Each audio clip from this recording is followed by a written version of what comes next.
Hello, my name is Jennifer Weaver, and on behalf of Advancing Evidence-Based Practice, we'd like to welcome you to today's webinar on the Active Implementation Hub. Barbara Sims is here with us today. She's co-director of the National SISEP Center and the Frank Porter Grandchild Development Institute at the University of North Carolina at Chapel Hill. She has 30 years experience in education as a teacher, administrator, and consultant. She's worked in private, public, and state education agency settings, and her current focus is the application of implementation research to the education field.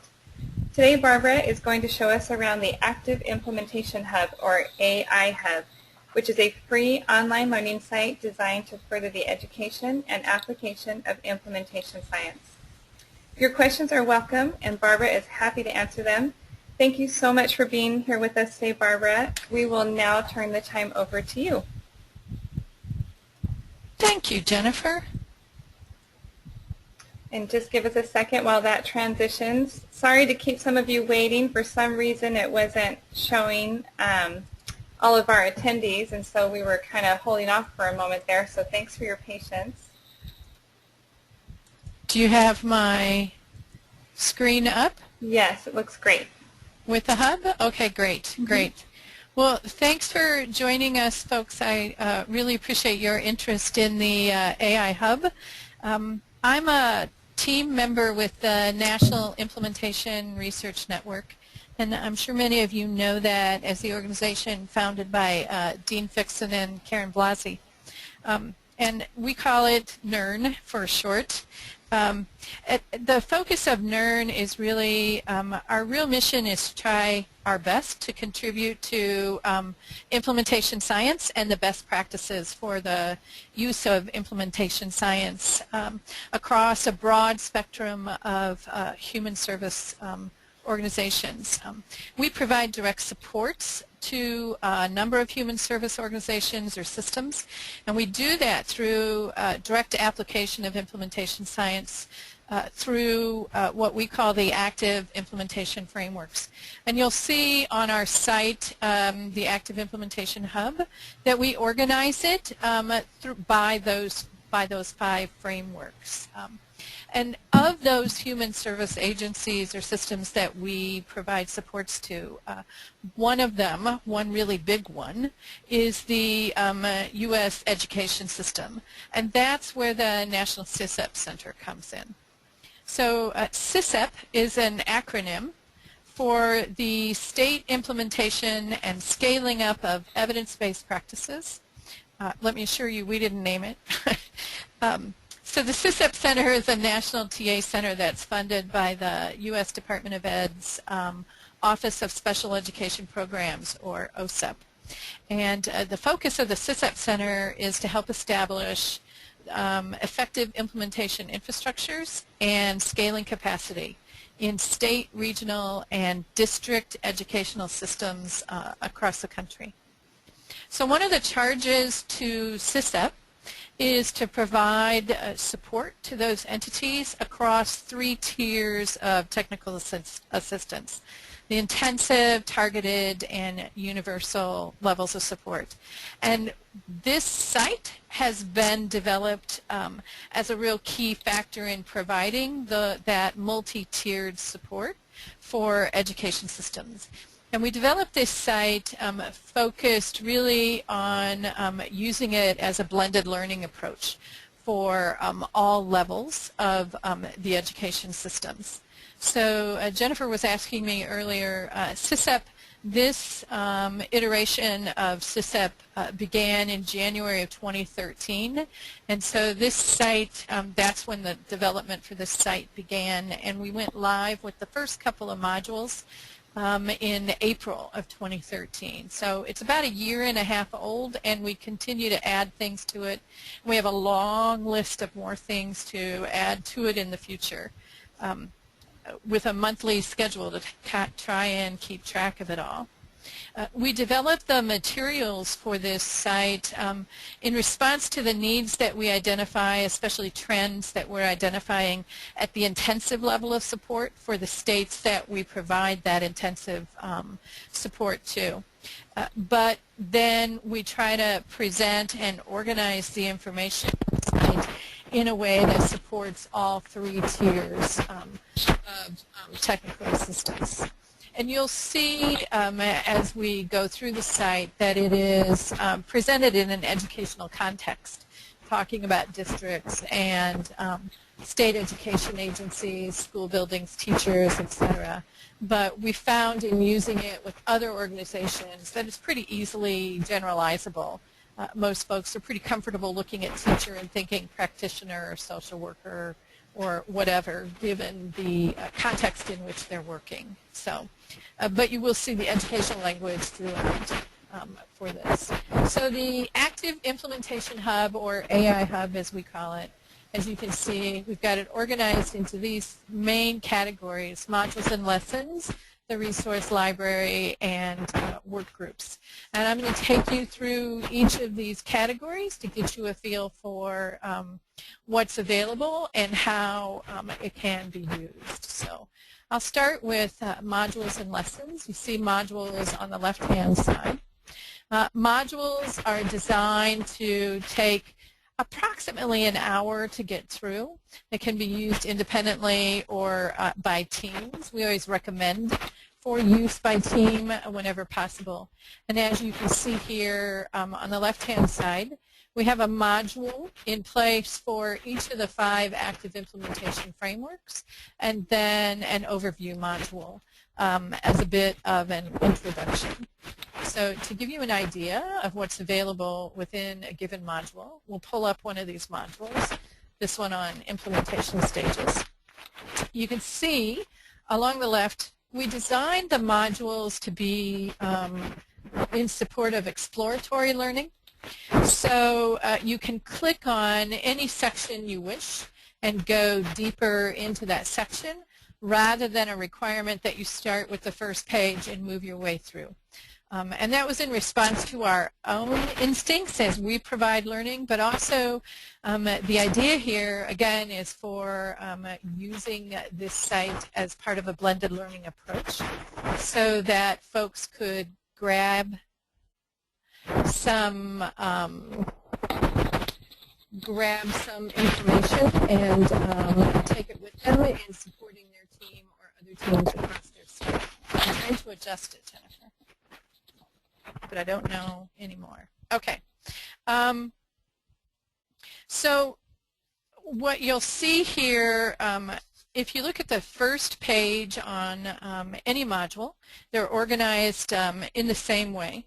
You see that there is that we identify learning objectives, both knowledge and practice learning objectives for each of the modules that we expect folks to be able to benefit from as they go through the module.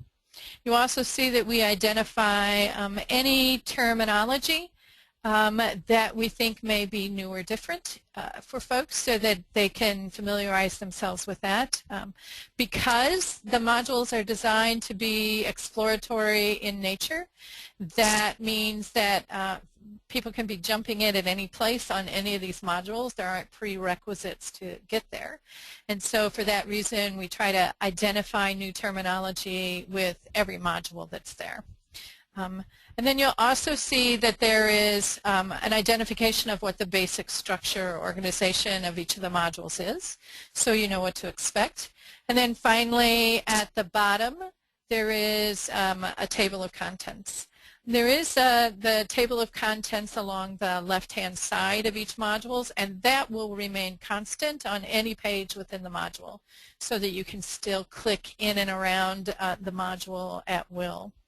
While we're on the front page, I do want to let you know that one of the things we tried to attend to is the multiple settings in which one might be using the information on this site. And as we provide on-site trainings or have meetings, etc., we find, at least in education, there are a lot of sites that don't have very good internet access, or certainly not fast enough for streaming. And so we provide portability of the information here through printer options. And you see, if you click at the bottom of the very first page, what you end up with is the ability to print the entire module from the first page. If you go to pages internal to the module and click at the bottom of one of these pages, then what you'll get is just that particular section. So it gives you a little bit of flexibility to be able to print and carry information with you for a meeting or a training without necessarily having to take the full module along the way. And you'll see that there's similar organization in each of the modules, all 7 of them, and more sitting on my desktop waiting for me to finish editing of, so more to come. Within each of the modules then, as we go through, you'll see also that we try to include activities within each of the modules and assessment within each of the modules. So just to give you a little bit of an idea, I'll go to another module just so that you're looking at something that's slightly different. And at the end of most sections within a module, there are activities for application that we would suggest as a help for teams to get a little practice for what you're learning in the information in the section itself. So in this one, for example, on transformation zones within the improvement cycles, you can pull up an activity that then gives you this opportunity to have a guided discussion. So for this particular one, we're looking at developing an elevator speech to share the rationale and the use of a transformation zone within the organization for the team that's using it. And we have a variety of different activities within each of the modules.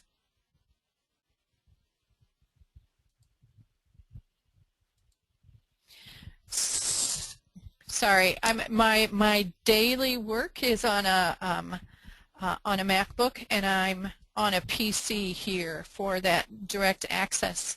And I sometimes get a little confused using a PC. But anyway, that gives you an idea of what the activities look like within a given module. And we provide those at the end of most sections within a module. As we go to the end of a module, you'll see that each of the modules has a summary at the end of them, which can give you some key takeaways. We also include a capstone quiz. I'm going to warn you right now, I have to click through each of the options here on the quiz. I don't get to go backwards out of the quiz, but we use a Qualtrics platform for the quizzes that allow us to collect some assessment data, and this is obviously just knowledge development for this particular access, since this is for universal access.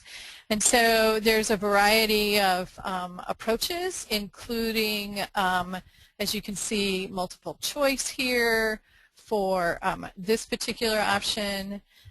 We have some, like this one, for example, that look at drag and drop for options for how to respond to each question, etc.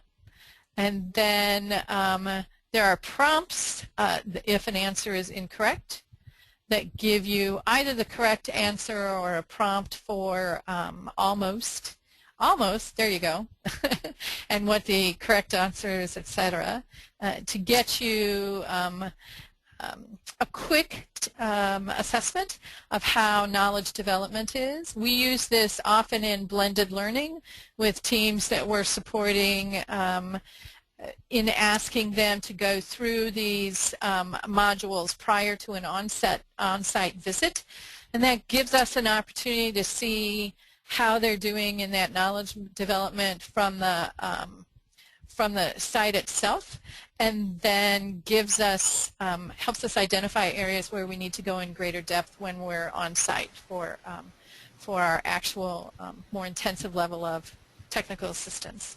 And then you can see within the modules too, we try to identify resources and references that were used within the module.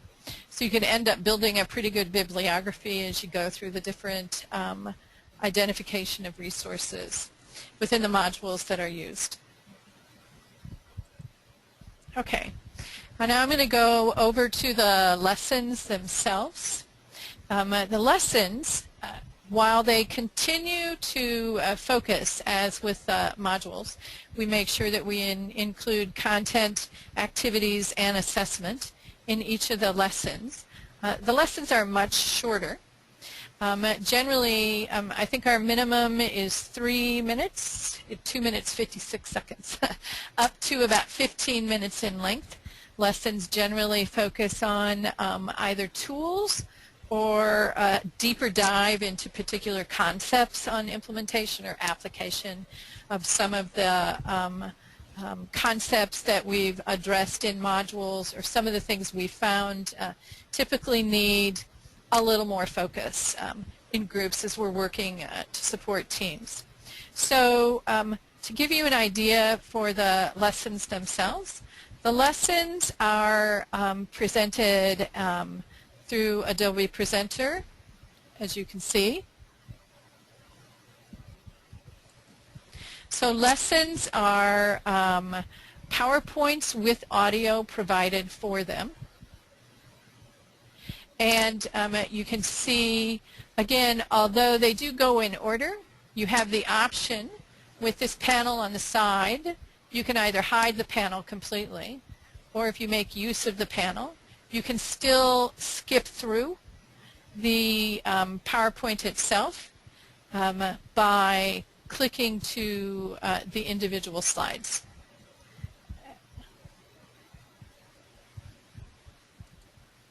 Also, we provide, if you click on the Notes tab, that gives you the script that's available for each of the PowerPoints that are here.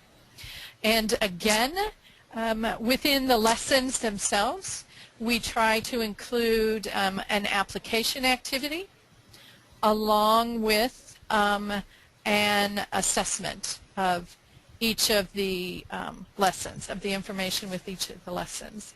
And again, when available or when things are cited, we include references and resources that are available for the lessons themselves.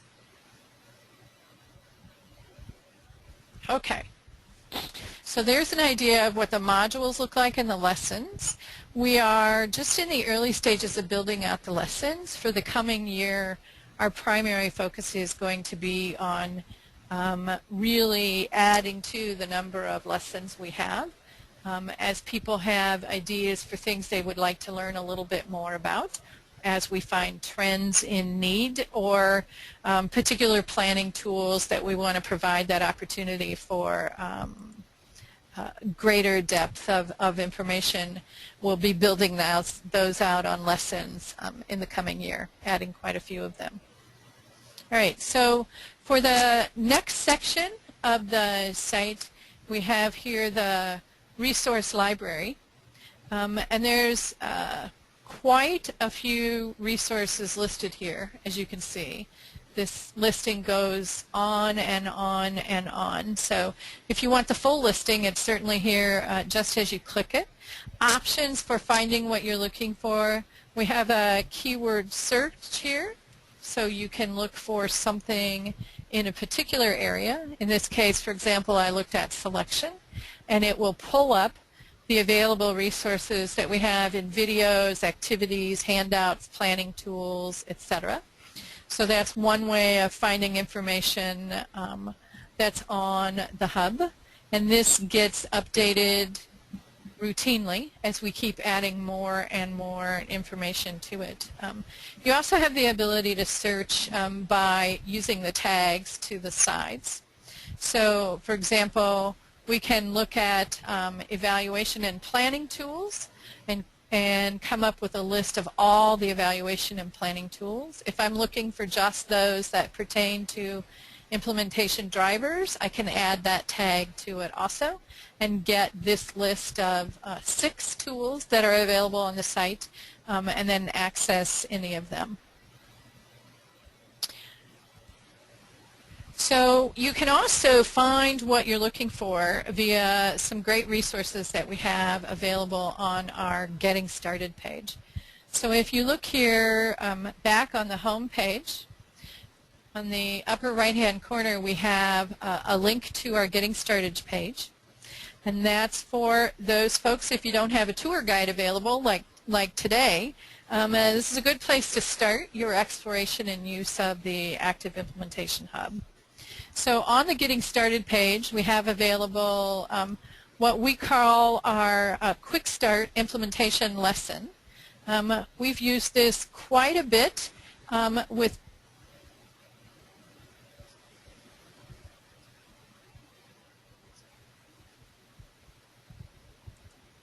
So this is a 5-minute presentation about rationale for implementation science and an introduction to the 5 implementation frameworks, which we have found as a nice opening for organizations that are just starting to hear about implementation and wanting to find out what it is. Also available here, you see we have 2 videos featuring Karen Blasi, very brief videos. The first is on looking at the importance of implementation science in the education field. And the second is looking at the hub itself and an encouragement for embracing the new language that's available on the hub and the new language that comes as part of the implementation science field. You'll also see there is a 5-minute AI Hub Quick Start. And this is a tour of the hub in 5 minutes rather than 40 or 45 like I'm doing here.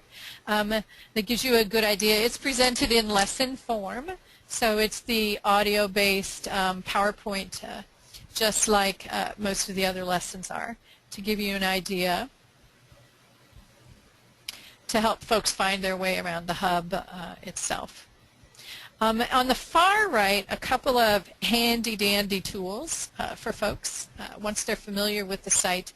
We have first this quick reference guide, and if you pull up the quick reference guide, you'll see that on it we include links to everything that's here on the site, organized by topic or module. So you can see what's available in the Getting Started page, what's pertains to the overview module and each of the other modules. And you'll see that it includes all the module information, the activities, the planning tools, etc. Everything that pertains to that particular framework, that topic, is included in that quick reference guide. And that's something that we also update regularly. Every time we add something new, it gets added to the quick reference guide, so you can use that as a quick and easy way to find the pieces on the site that you're looking for. And then finally, we have this independent learning plan to make this site a little more usable, especially at the universal level. For folks who are looking to make use of this information on their own, who aren't receiving any kind of targeted or intensive support from us, this offers our recommended learning progression of the information that's here on the site. So on the left you see the modules that are available and our recommendation of the order in which to use them or access them if you're learning on your own. And then within each of those we identify 1 or 2, or in one case apparently 3, activities that we would recommend you and your team use for application to make sure that you're understanding the key pieces of that particular lesson, and which planning tools we would recommend you use to start applying it to your own work. And then finally on the far right you'll see a listing of all the other resources and tools that are available on the site that pertain to that particular topic. Okay, so I'm going to go back to the home page here and move to the Workgroups site. Now the Workgroups is the opportunity that we have through the AI Hub for collaboration and shared learning amongst teams, some of which are at targeted level and only working virtually. Some of which are our intensive teams that we provide a site for more information sharing and resource sharing and further discussion in between our on-site technical assistance visits. So the work groups are a real key to the targeted level of support that we provide, because those are generally done with just 1 or 2 face-to-face meetings, combined with assignments of information that's on the hub, monthly or every 5 or 6 week webinars for discussion and application, and then posting of information. So to give you an idea, I'll bring up a couple of the work groups that I work with so you can see some of the options that are available for use with the work groups.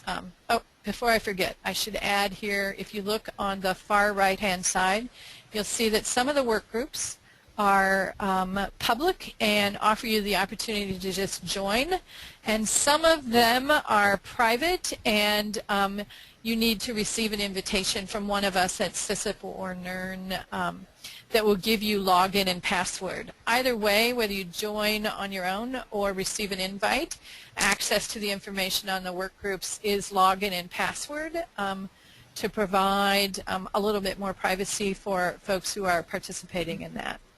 So to give you an idea of some of the use of work groups, this is a group I work with in North Carolina, setting up a new K-3 formative assessment process within the education system in North Carolina. And as you can see with each of our meetings, this offers an opportunity to post the resources that were available as part of the meetings, any PowerPoints and additional resource documents that were there. And then it also gives us an opportunity for the small work groups within this team. This is where they post their most recent information as they develop their piece of the pie. And this allows then all team members to share in updated documents and resources as the individual work groups develop them as we start this implementation process with this team. So this means at the end of an on-site meeting that we have each month, although the work groups will report out, there's certainly not time to go into the level of detail that they're doing with small work groups. That's why we have those small groups. And so this allows them to share all the development process with everyone else on the team to be able to access on their own. One of the other real opportunities that we have with this site is for ongoing discussion and sharing and homework. So this particular work group is a targeted community of practice that we have, working with about half a dozen states in the building implementation capacity community of practice. And these states are meet virtually just about every month. And again, you'll see that this gives us the opportunity to post PowerPoints and any resources that were available for the online meeting or webinar that folks had.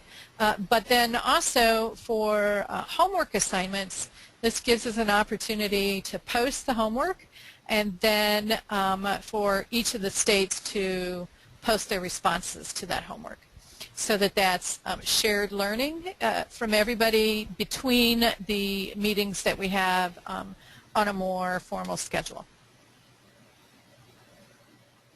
All right, on to the site help.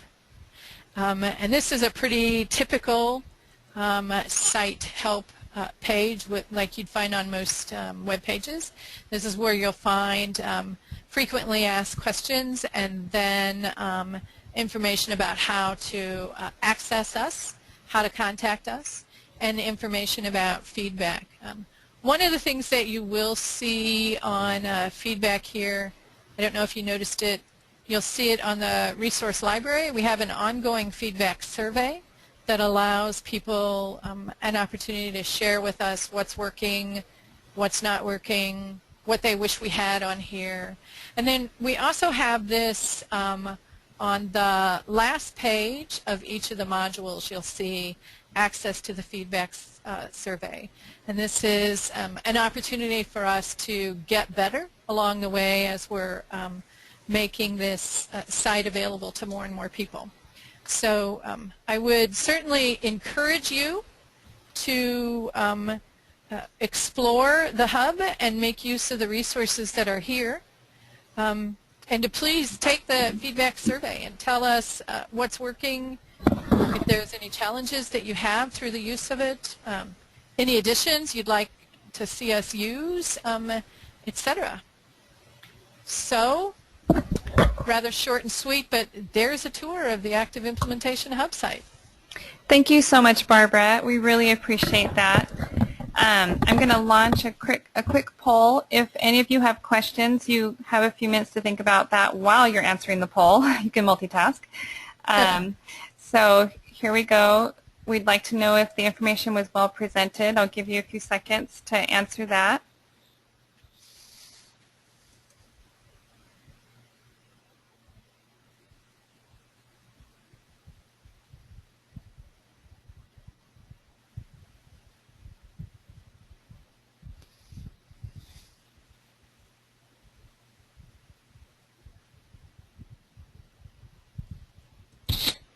Okay, and then our next question is if this information would be helpful in your work.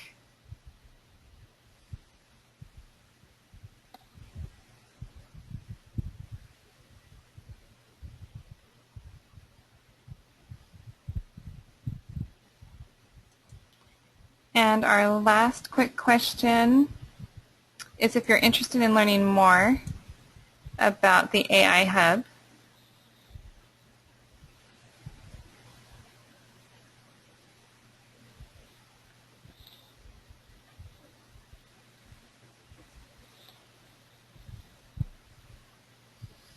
Thank you so much for answering those, and I don't see any questions, but our poll results were very positive, and so again, Barbara, we just thank you for being here and giving us that tour.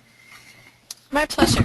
And you can find this recorded version on our website. It will probably take a few weeks. We are in transition on some of that updating on our website right now, but keep an eye open for that, and you can share it with your colleagues. And also join us next month on the third Friday of the month. That would be on the 17th of October at noon Eastern Standard Time, where Dale Elliott and David Hawkins will be joining us to tell us what sets blueprints apart from the other lists. Thank you so much and have a great day. And thank you again, Barbara. Thanks, everyone.